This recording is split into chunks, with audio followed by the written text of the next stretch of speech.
Susi Laningtyas menerangkan pihaknya menemukan potensi resiko keberbahayaan terhadap diri sendiri. Hal ini ditandai dengan gangguan stres pasca trauma atau PTSD yang disertai kecemasan dan depresi. Halo teman bicara, bertemu lagi dengan saya Dr. Diki di channel Bicara Mental. Kenali dan ambil kendali.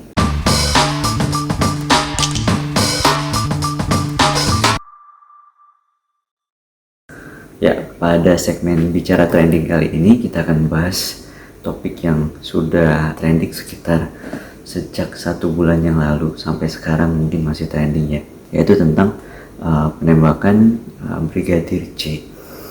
Nah, yang kita bahas bukan kasus hukumnya, pembuktian siapa yang benar siapa yang salah, tapi yang kita bahas kali ini adalah laporan dari LPSK yang mengatakan bahwa Ibu PC ini berpotensi mengalami PTSD disertai dengan depresi dan cemas.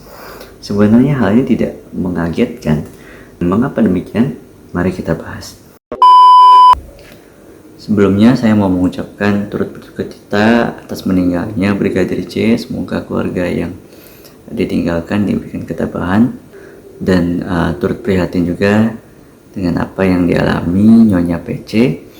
Semoga proses hukum yang harus dijalani Nyonya PC bisa berjalan dengan lancar dan kasus ini terungkap dengan sejelas-jelasnya.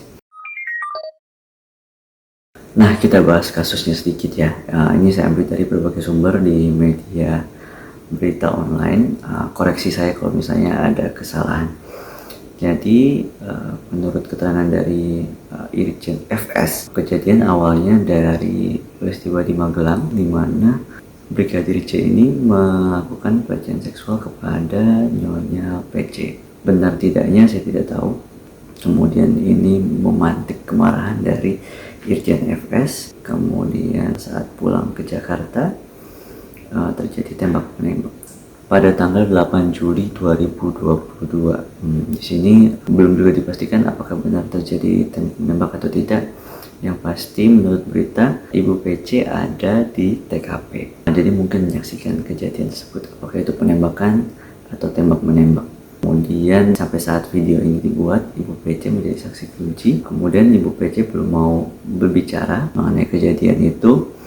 Kemudian minta perlindungan dari LPSK. Nah, di LPSK ini dilakukan pemeriksaan mungkin fisik sama psikologisnya, dan dilaporkan bahwa Ibu PC ini berpotensi mengalami PTSD disertai cemas dan depresi. Nah, PTSD, saya yakin sebagian besar dari teman-teman sudah pernah mendengar tentang PTSD atau Post Traumatic Syndrome Disorder. Sindrom artinya kumpulan gejala, disorder berarti sudah mengalami gangguan.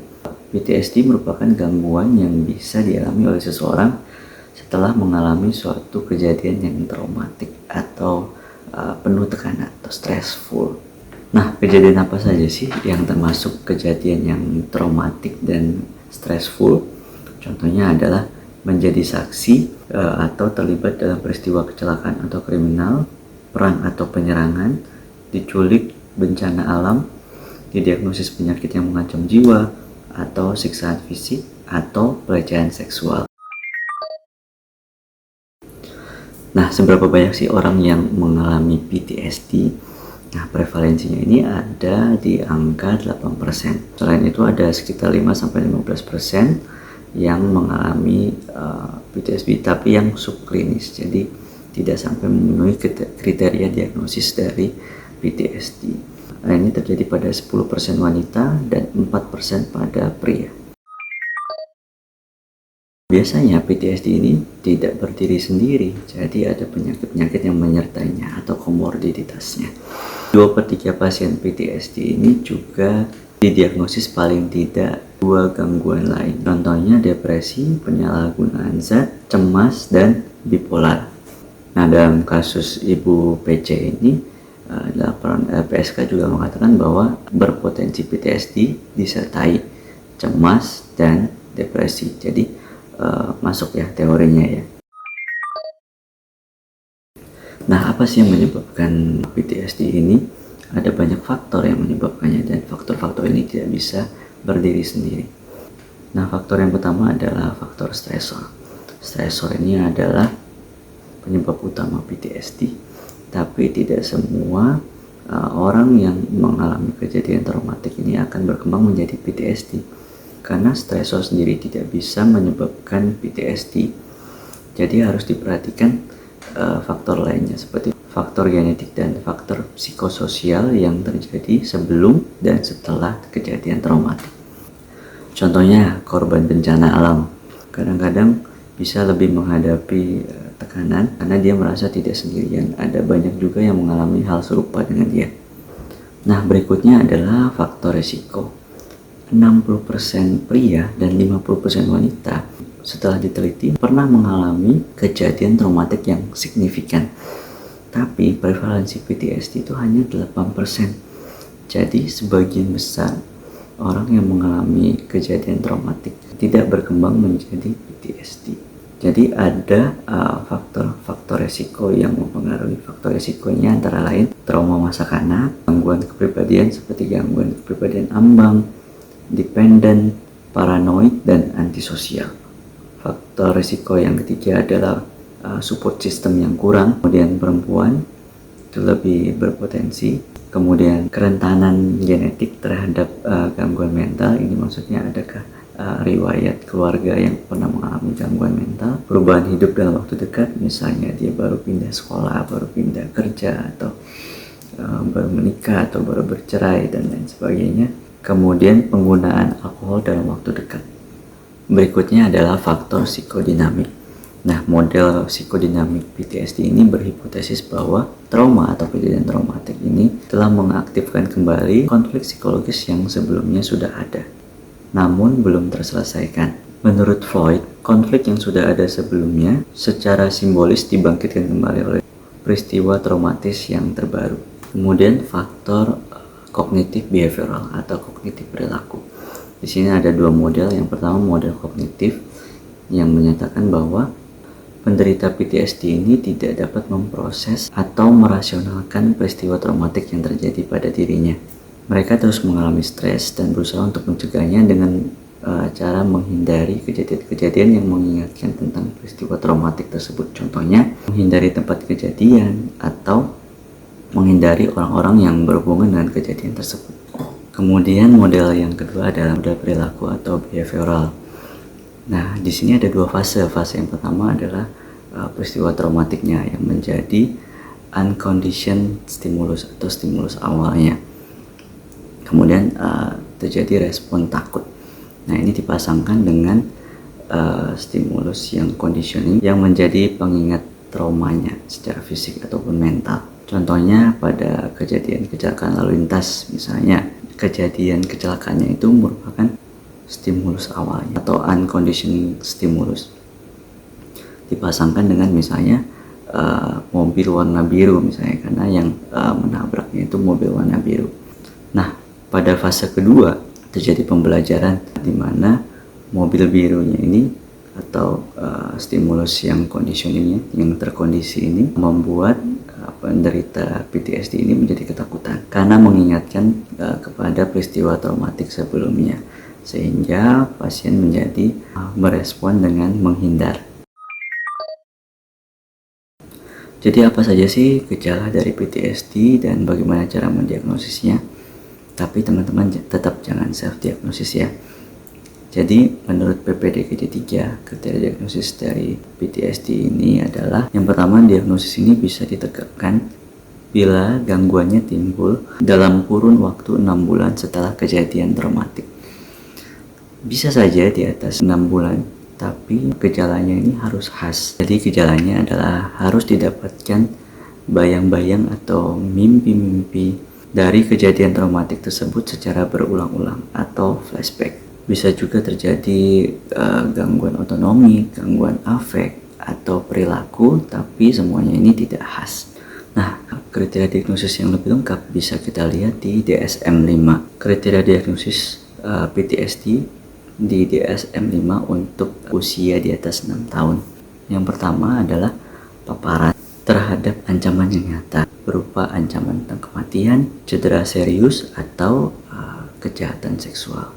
Di sini penderitanya bisa mengalami secara langsung atau menyaksikan secara langsung, bisa juga mengetahui bahwa kejadian traumatis terjadi pada keluarga dekat atau teman dekatnya, atau mengalami paparan yang berulang tentang detail-detail kejadian traumatis yang berulang. Contohnya tugas yang mengumpulkan sisa-sisa tubuh manusia misalnya pada misalnya kejadian bencana alam. Tapi ini tidak termasuk melihat detail-detail seperti itu di TV atau di internet. Nah, yang kedua adalah gejala intrusi, atau intrusi ini adalah gangguan, contohnya mimpi atau ingatan yang berulang-ulang mengenai gejala traumatik tersebut.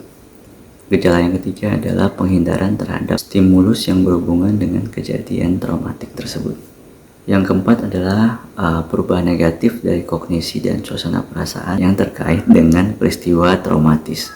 Misalnya, pasien jadi tidak ingat dengan detail-detail peristiwa yang penting dari kejadian traumatik tersebut, atau ingatannya itu terdistorsi, maksudnya ingat tapi salah gitu. Kalau mengenai yang suasana perasaan, misalnya pasiennya jadi merasa saya ini salah gitu, tidak ada yang bisa dipercaya dan lain-lain. Gejala yang kelima adalah perubahan gairah dan reaktivitas yang berhubungan dengan kejadian traumatis. Di sini pasiennya menjadi mudah tersinggung dan meledak-ledak, sembrono dan merusak diri. Kemudian hypervigilance ini jadi kewaspadaan yang berlebihan, ada respon kaget yang berlebihan, masalah dengan konsentrasi dan gangguan tidur. Nah, di DSM-5 ini gejala-gejala tersebut harus berlangsung lebih dari 1 bulan dan harus menyebabkan gangguan yang signifikan terhadap fungsinya, misalnya di pekerjaan atau fungsi sosialnya atau hal-hal penting lainnya, dan gangguan akibat penyalahgunaan zat harus disingkirkan. Nah, kalau teman-teman merasa mengalami hal-hal yang disebutkan tadi, atau teman-teman merasa kayaknya saya PTSD ini, teman-teman tetap jangan self-diagnosis. Ingat pesan Om Mike. Stop it. Get some help. Nah, sekarang kita akan bahas tentang perjalanan penyakitnya dan prognosisnya. Walaupun ini bukan penyakit ya, gangguan. Jadi PTSD ini akan berkembang beberapa saat setelah peristiwa traumatis. Jadi ada penundaannya. Penundaannya bisa dari 1 minggu bisa sampai bertahun-tahun, sampai 30 tahun. Dan gejalanya ini berfluktuasi dari waktu ke waktu. Jadi naik turun. Jika tidak diobati bagaimana? Jadi 30% pasien bisa sembuh total, 40% terus mengalami gejala ringan, 20% terus mengalami gejala sedang, dan 10% tidak mengalami perubahan, malah tambah buruk. Setelah 1 tahun, 50% pasien akan sembuh. Nah, prognosisnya akan diprediksi baik bila timbul gejalanya cepat, durasi gejalanya singkat atau kurang dari 6 bulan, fungsi pramorbidnya baik. Fungsi pramorbid ini maksudnya fungsi pasien sebelum mengalami PTSD. Jadi di pekerjaannya, di sosialnya, di baik semuanya. Dukungan sosialnya yang kuat dan tidak ada gangguan lainnya seperti gangguan psikiatris, gangguan medis, atau penyalahgunaan zat. Nah, misalnya teman-teman sudah terdiagnosis PTSD dan pergi ke profesional, biasanya apa yang dilakukan?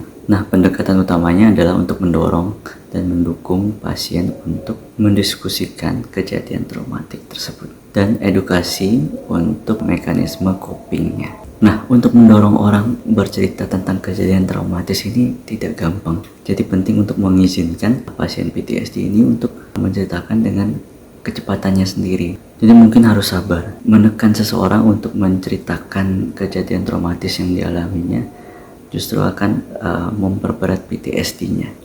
Penggunaan farmakoterapi atau obat-obatan tentu saja sangat membantu, apalagi PTSD ini biasanya tidak berdiri sendiri. Ya, terima kasih teman-teman sudah nonton video ini. Bila teman-teman merasa video ini bermanfaat, teman-teman bisa klik subscribe, like, dan share agar lebih banyak lagi teman-teman yang merasakan manfaatnya. Bila teman-teman tidak setuju atau ada kritik atau saran, teman-teman bisa komen di kolom komentar di bawah. Dan jangan lupa hindari self-diagnosis, stop stigma, dan jangan tabu bicara mental.